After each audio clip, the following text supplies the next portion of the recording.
오늘 본문은 예수께서 이제 공생애를 본격적으로 시작하기 전에 두 가지 사건이 있었는데, 하나는 세례 요한으로부터 요단강에서 세례를 받으신 거고, 두 번째로는 오늘 본문 광야에 가서 40일 금식한 이 두 가지 사건이 바로 예수께서 공생애 활동을 하시기 전에 일어났던 사건입니다. 근데 왜 하필 성령께서 예수를 광야로 몰아내셨을까? 헬라어 원문에도 이렇게 되어 있습니다. 엣 발레이. 원래가 그게 쫓아내다, 내버리다 이런 뜻이거든요. 왜 성령께서 하필 광야일까? 광야란 것은 제가 대학원 시절에 몽골에 제목은 선교 여행이었지만 다녀온 적이 있는데 몽골 안 갔다 오셔도 아시죠? 거기는 나무가 없어요. 다 이 성서에서 말하는 그저 풀 조금 나였고 나무라고는 한 그루도 없는, 그리고 일교차도 굉장히 심합니다. 그런 곳에 왜 예수가 갔었을까? 예수뿐만이 아니죠. 광야라고 하는 것은 모세도 40년의 광야의 경험이 있었습니다. 미디안 광야에서. 사건은 사람을 죽이고 도망간 거였지만 미디안 광야에서 40년 있었고 40년 끝에 하나님을 만나게 되죠. 이스라엘도 출애굽 이후에 40년 광야 생활을 했습니다. 왜 광야인가? 오늘 본문을 보면서 곰곰이 생각을 해봤는데, 광야는 첫 번째로는 우리를 연단하는 곳입니다. 광야라고 하는 것은 오늘 본문에 보면 이렇게 나와 있죠. 사탄한테 시험을 받는다 이렇게 되어 있어요. 시험받다, 테스트와 템프트 두 단어가 있는데, 사탄한테 시험을 받는다는, 시험이라기보다는 유혹받는다 이런 의미로 우리가 보통 얘기를 하죠.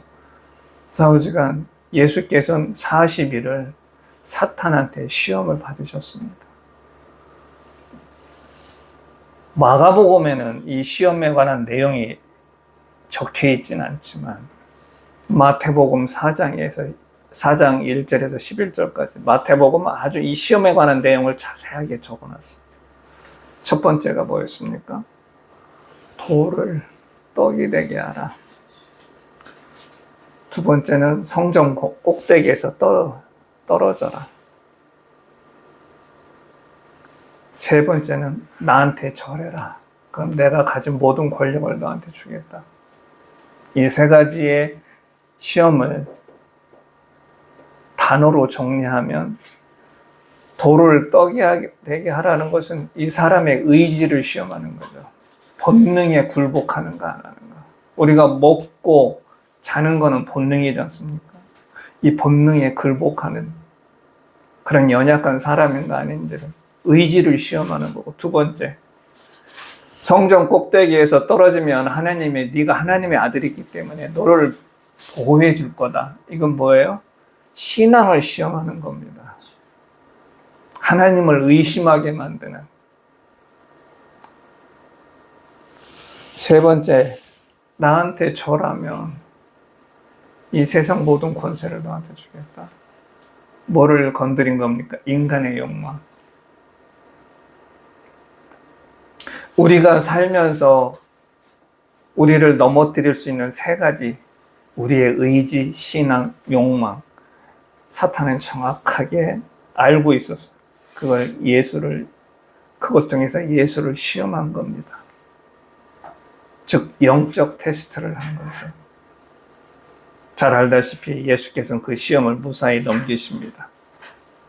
사탄의 시험이 영적 테스트라고 한다면 예수께서 영적 테스트만 거친 게 아니라 육체의 시련도 겪었습니다. 거기에 보면 40일 금식을 한다고 되어 있어요. 단식이 아닙니다. 우리가 보통 단식할 때는 물을 정도는 마시잖아요. 금식이라고 하는 건 모든 걸 끊는다는 거죠. 이것만 해도 어려운데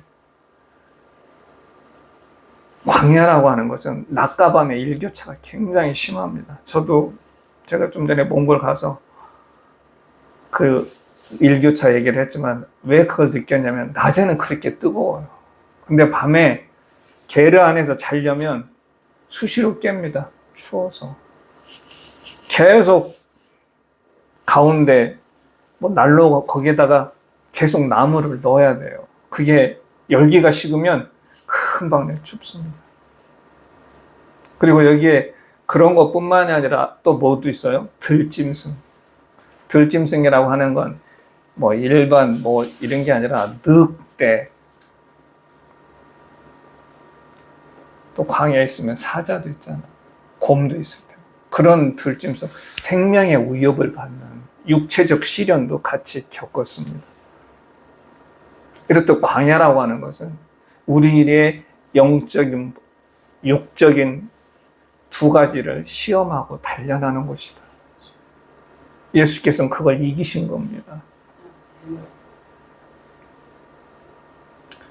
두 번째로는 이 광야라고 하는 것은 뭐 하는 곳이냐? 질문을 던지는 곳이에요. 무슨 얘기냐? 광야라고 하는 것은 아무도 없지 않습니까? 오로지 나 하나. 하늘과 땅 사이에 오로지 나 하나밖에 없습니다. 첫째로는 나한테 질문을 던지는 겁니다. 살면서 우리가 자신한테 질문을 던지는 게 과연 몇 번이나 있을까? 여러분, 산티아고 가는 길 아시죠? 거의 한번 제대로 걸으면 800km 정도 된다고 그래요. 빨리 걸으면 한 달 반, 길으면 2달, 3달 걸린다고 합니다. 하루에 20km 이상 걷기가 힘들잖아요, 솔직히. 처음에 그 길을 갔다 온 사람들의 얘기 들어보면 처음에는 힘들고 어렵고 하다 보면 점점 정신이 맑아진답니다. 잡념이 사라진대요. 그러면서 질문을 던지는 거죠. 나는 누구인가?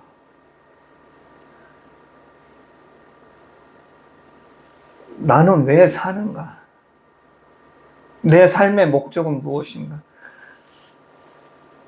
세상에서 지지고 볶고 살 때는 한 번도 던지지 않았던 그런 삶의 의미와 목적에 대해서 자기 스스로한테 한 번도 던지지 않았던 질문을 던지게 되는 겁니다. 저는 광야도 마찬가지라고 생각해요. 예수께서도 여기는 간단하게 나왔지만 40일 금식하면서 당신의 목숨이 왔다 갔다 하는 그 위험한 그곳에서 도대체 예수께서는 무엇을 하셨을까? 저는 다르지 않다고 봅니다. 당신이 앞으로 걸어가야 될 길에 대해서 되새기고 또 되새기셨겠죠. 내가 과연 갈 수 있을 것인가에 대해서. 두 번째로는 세상에 대해서 질문을 던지게 됩니다.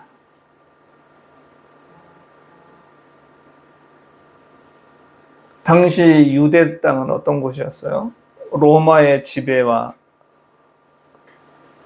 율법의 통제를 받고 있는, 외적으로는 정치적으로는 로마의 지배를 받고 내적으로는 율법의 통제를 받고 있는 그런 사회였습니다. 과연 이러한 곳에서 하나님이 원하시는 세상은 어떤 세상일까? 과연 무엇이 올바른 세상일까? 어떻게 세상 속에서 내가 살아야 될 것인가에 대한 질문을 던질 수밖에 없죠. 그냥 단순하게 거기 40일 동안 금식하면서 나가면 돈 많이 벌 생각, 나한테 원수진 애한테 복수할 생각, 이런 거 생각하는 건 아니잖아요. 그렇죠? 내가 이 험난한 세상 속에서 과연 내가 나의 신앙을 잘 지키면서 살아갈 수 있을 것인가에 대한 질문을 던질 수밖에 없는 거죠. 저희도 마찬가지입니다. 왜 기도원에 갑니까? 오로지 기도만 하기 위해서? 그건 아니잖아요. 내가 그동안 살아온 삶을 돌아보고 내가 가진 이 세상 속에서 과연 하나님을 의지하며 신뢰하며 살아갈 수 있을 것인가? 장소는 다르지만 저는 똑같은 질문을 던진다고 봅니다. 예수께서도 마찬가지죠. 하나님이 원하시는 세상은 이런 거죠. 예레미야 9장 24절에 나와 있는 것처럼 사랑과 정의와 공의가 행해지는 것. 왜냐하면 하나님이 그렇게 세상을 다스린다고 본인이 말씀을 하셨기 때문에. 그런데 로마의 지배를 받고 있고 또 엄격한 율법의 통제를 받고 있는 이 세상이 과연 하나님이 바라시는 세상일까? 이런 질문을 던질 수 있잖아요. 세 번째로는 관계에 대한 질문을 던질 수가 있습니다. 누가? 나와 타인과의 관계. 우리는 살아오면서 우리가 원하든 원치 않든 여러 사람을 만나게 됩니다. 그 중에는 나한테 상처를 주는 사람도 있고 나를 실망시키는 사람, 나를 배신하는 사람, 어떤 사람은 나한테 기쁨을 주는 사람도 있고 여러 가지 다양한 사람들을 만날 수가 있죠. 과연 내가 인간 세상에서 사람들과 관계를 맺고 살아가고 있는데 그 관계를 어떻게 할 것인가에 대한 질문도 던질 수밖에 없습니다. 거기서 결론이 나죠. 두 번째로는 이게 정말 중요한 건데 나와 하나님과의 관계. 이게 과연 정말로 하나님과의 관계가 올바로 정립되어 있는가. 우리 신앙인들한테는 이게 정말 중요한 겁니다. 하나님을 내가 정말 신뢰하고 살아가고 있는가. 내가 하나님을 정말 온전히 의지하는가. 광야라고 하는 곳은 얼핏 보면 많은 위험이 도사리고 있는 그런 장소인 듯이 보이지만 우리한테는 오히려 복된 장소일 수가 있습니다. 세상을 한번 다시 돌아보고 나를 돌아보고 그리고 나와 하나님과의 관계를 어떻게 맺고 살아가야 될 것인가에 대한 그런 걸 한번 좀 생각해 볼 수 있는 자리, 그게 바로 광야의 자리가 아닐까. 그러기에 하나님께서 모세를 미디안 광야로 인도하셨고 이스라엘을 40년 광야 생활로 인도하신 겁니다. 이렇듯 광야에서 훈련을 하게 되면 성취가 있어야 되겠죠. 예수께서는 저는 이렇게 생각을 합니다. 용기를 얻었다. 그 용기라는 게 두려움이 사라지는 게 아니라 두려움에 맞설 수 있는 용기. 두려움을 회피하지 않는 용기. 예수께서도 굉장히 두려움 속에 사셨습니다. 예수께서 이제 곧 있으면 십자가에 달려 죽을 텐데 그게 얼마나 두려웠으면 기도를 합니다. 겟세마네 동산에서. 마태복음 26장에 이렇게 나와 있죠. 만일 할만하시거든 이 잔을 내게서 지나가게 하옵소서.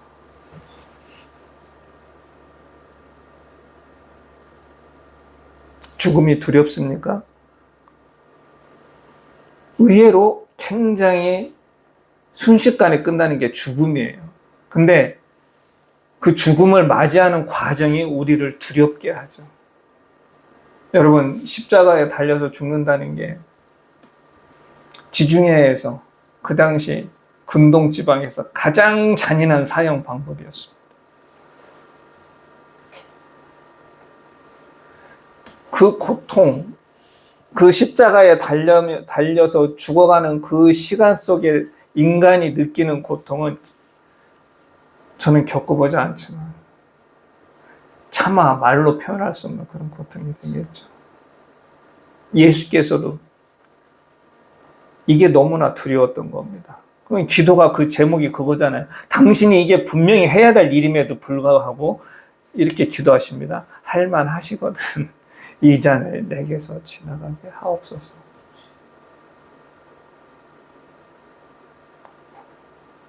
예수가 요나처럼 도망갔습니까? 다시스로? 그러지 않았죠. 결국에는 죽음에 맞섰습니다. 그 두려움에 맞선 거죠. 결국엔 죽음을 맞아들였습니다. 십자가에 달려서 그 수많은 고통을 견디면서 죽음을 맞이하신 거죠. 즉 사막 광야에서 40일 동안 금식하시면서 온갖 고통 속에서 예수께서는 이런 용기를 얻게 되신 겁니다. 우리도 마찬가지죠. 두 번째로는 지금 이 순간 오늘을 살자. 우리 살다 보면 우리는 너무 불안하고 염려가 많고 걱정, 근심이 끊이지를 않습니다. 그 대부분의 원인은 뭡니까? 내가 지금 발 디디고 사는 여기에 집중하는 게 아니라 항상 우리의 눈은 미래를 향하고 있어.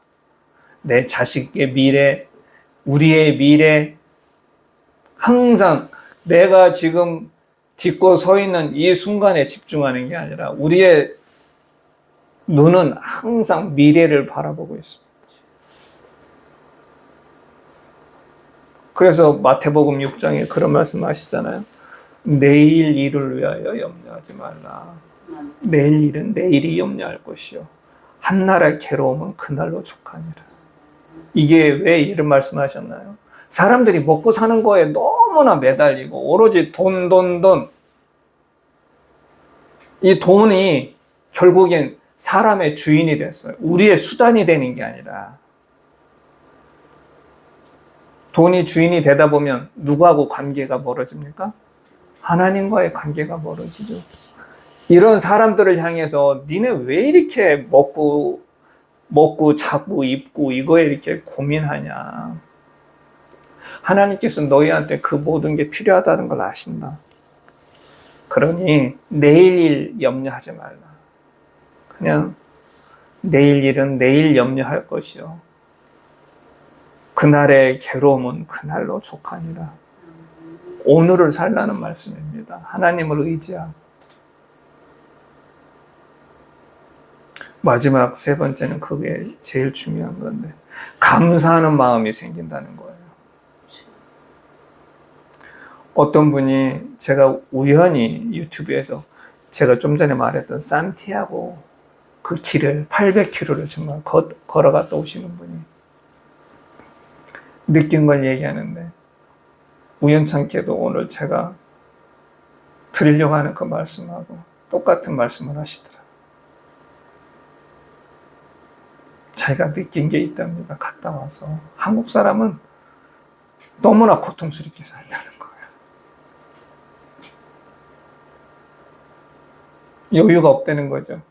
산티아고 그 목적지에 가는 것도 실은 자기가 뭔가 세상 속에서 벗어나서 뭔가 생각하면서 자신에 대해서 앞으로 내가 어떻게 살 것인가에 대해서 뭔가 그거에 대한 질문도 던지고 답을 얻으려고 온 길인데도 불구하고 뭐 경쟁하듯이 간답니다.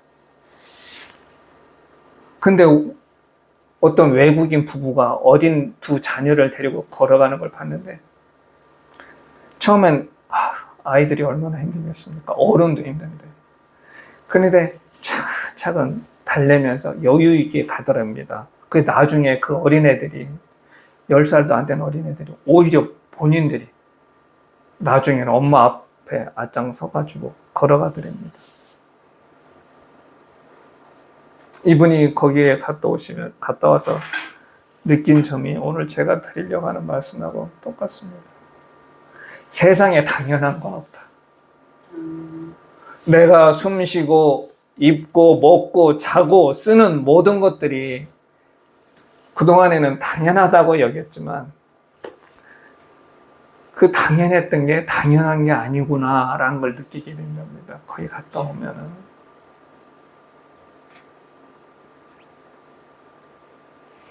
이게 뭘로 이어집니까? 그게 사랑으로 승화가 되는 거예요. 내가 지금 현재 입고 있고 쓰고 있는 모든 것들이 나의 어떤 잘남에 의해서가 아니라 나를 도와주는, 이거를 만들어주는 어떤 사람들에 의해서. 그러니 그 사람들이 누군지 모르겠지만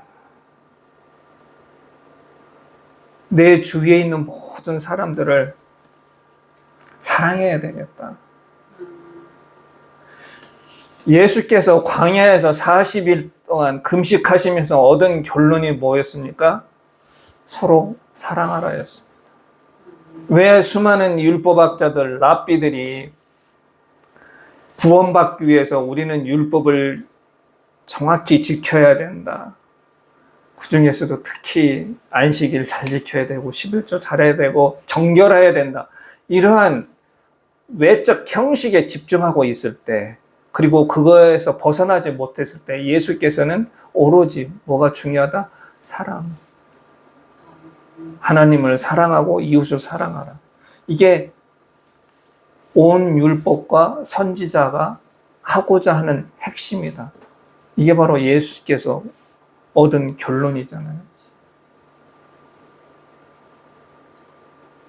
성경 66권이 말하는 핵심이 뭐였다? 여기서 물론 예수께서 말씀하신, 생각하신 성경은 구약이지만 결국엔 하나님은 우리를 지극히 사랑하신다. 그러니 너희도 서로 사랑하라. 내 옆에 하나님의 형상을 사랑하지 못하는데 너희가 어떻게 하나님을 사랑할 수 있겠느냐? 이게 예수가 우리한테 던진 질문이자 답인 겁니다.